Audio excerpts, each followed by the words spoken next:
Like, there are some people out there that make country records as a vanity project, right? I couldn't make a rock record or a rap record.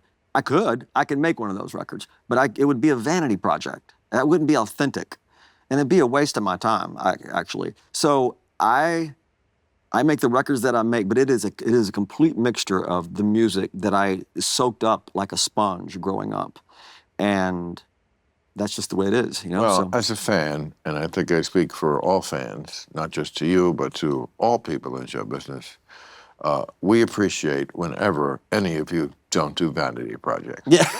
This has been a message from Bill Maher to you, my fellow celebrities, and the bullshit that you try to pass on to us. Don't do vanity projects, okay? Yeah. You are privileged to be working in this wonderful industry where we don't really work. I mean, we work, but we enjoy our work. That is the difference between a job and a career. I've had jobs. A job is something I don't like to do, but I do because I need money to eat food. That's exactly right. A career is something that, yes, I, put my shoulder to the grindstone, but it's a very And you get to feathery, affect velvet you get to make people grindstone. happy and laugh, and you get to Yes. have this man cave down here that's Be unbelievable. their hero. Yeah. We get to be the hero if you do what you do and stick to what you do. Don't do the vanity project. Yeah, it's just, we see it all the don't- time, and I cringe. If you're an actor and you also want to sing, you better sing awesome.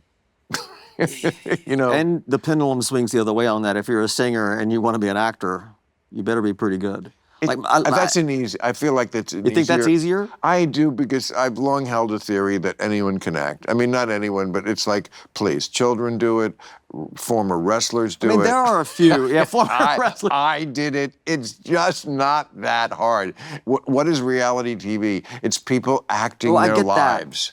It's just that we're all... And there's a lot of ways for people to get jobs these days. Here's how to think of it. We're all liars, and acting is lying.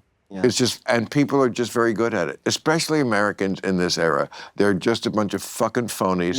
Yeah. So they're acting all the time about every fucking thing. Well, so now more than ever on these phones and stuff, it's all just a bunch of posing. Yeah, it is. And I'm trying to think of singers that became good actors. Dwight Yoakam, I think, is a good actor. Yes. Oh, no, quite a few. Yeah. Frank Sinatra. I didn't know he acted. I didn't know he was an actor. What was he in? Frank did 54 movies. I had no idea. Oh, that's right. They don't get media. We didn't in get the that in South. Knoxville. Yeah, you're out by the hay. The Manchurian Candidate. I didn't know idea he was in that. Not only was he in it, he got it made. Wow. I got some digging to do. Yeah. I do. I got this whole new world opened up to me. Yeah, Frank did a lot of movies. I mean, I don't think it was, there was, The Manchurian Candidate probably is the most important one he ever did, but The Man with the Golden Arm, that was pretty, Never.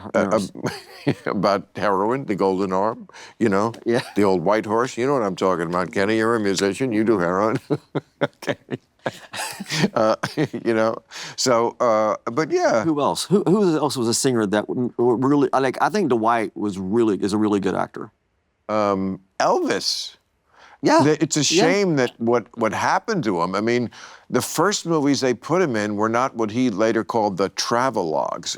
He did, I did 29 pictures that way. Yeah, he did 29 pictures. Like 25 of them were the exact same script. Yeah. They were fun in Acapulco, and it was all a clam bake, Yeah. and like 12 forgettable songs, the same script where he's like Deke Rivers, and he's in love with this girl. Mr. Rivers only sings at 8 o'clock at the Riverboat Theater. I'm happy to leave this table. Gets into fights.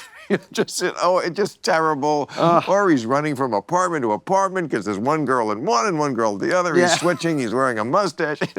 just like bullshit. But the first four that they put in, I think the first four were good. Well, he was good. He had, I mean, Elvis, no one had more charisma pouring out of his body, just naturally. And also great looking. So, Flaming Star, I mean, that had a racial element to it. Oh, wow. Yeah. The one that Pearl Harbor ripped off of, what's the name of that one? Love Me Tender. The movie Pearl Harbor, I loved it. People shit on it. Michael Bay's movie, I loved it. But it's the same plot. He ripped it off from this. Oh, like the more recent... Well, the plot is Elvis and his older brother, and they're living it's in the prairie.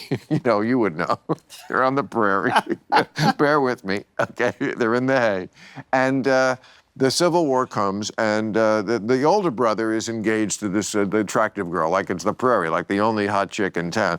Okay, so he goes off to the Civil War. They think he gets killed in the war. So then the younger brother, Elvis, he gets with the girl. And then the guy comes home from the war. Oh, so it is the same plot. It's the exact same plot. Right. Oh, you thought I was dead? Yeah. And you used that as an excuse to fuck my girl? Yeah. Well, bro, I thought you were dead. It's like Homeland. Did you ever see Homeland? Love Homeland. I loved it. Homeland. But it's kind of the same plot. He comes back from, they thought he was dead, he comes back. You're right. You're right. Yeah.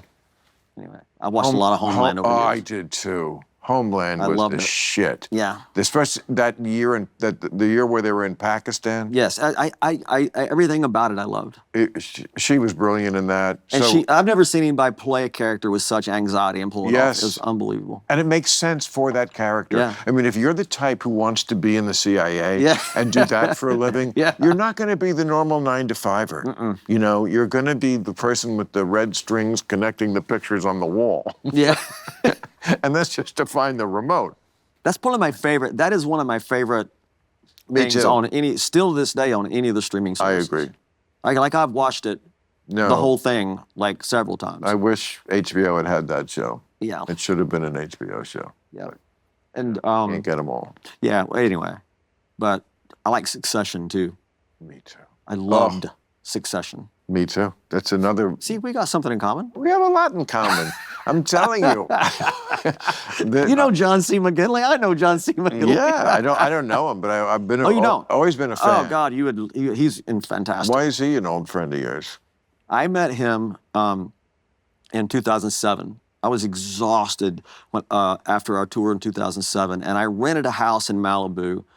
Well, it was called then Trancas Market or whatever it's called. It's this supermarket out there, and I rented a house past that, and Rick Rubin introduced me and Johnny. Has he produced your records? No, but no, we've never worked together. We've been friends for almost 20 years now, but that's who introduced me to John McGinley, and John and I have been. And we couldn't be any different. It was a lot like me and you growing up. So there's no awkwardness about that? Like, no. Why didn't you ever produce me? Oh, no, not at all. Okay. No, because I've worked with the same producer since 1997. I've kind of been in the... Oh, so I'm not saying never. We might one day. We better hurry. But, but we might. I mean, Rick made a lot of really great records on a lot of people. And well, he goes all... I mean, there's no, like, genre... And because also, he's a musical. He's he's not like a musical savant. He's quite almost the opposite. Doesn't play an instrument, or I mean, I saw the piece they did on him on 60 Minutes, and it's interesting because it's just sort of like what a fan feels. Right. That's sort of his method, which is pretty. But amazing. It's his energy and everything is wonderful, and a great energy in the studio. But that's how I met John McGinley, and John and I were a lot like you and I. Like he grew up in New York, Jersey, he's like that, and I go to his house every time that I'm in LA or in Malibu. I go to his house and we sit in the sauna and the ice and all that kind of stuff and work out. I mean, he's really one of my best friends that in the last 20 years of my life. Yeah, I didn't need to picture you two guys in the sauna. Yeah. Quite frankly. I don't know why I needed to know. Yeah, you didn't need to. Like, okay, it's a friend. I got it. My great producer introduced us. Great actor. And suddenly we're sitting there with our dicks hanging out. I don't know. Why? Why did it go there? I'm surprised you don't know him.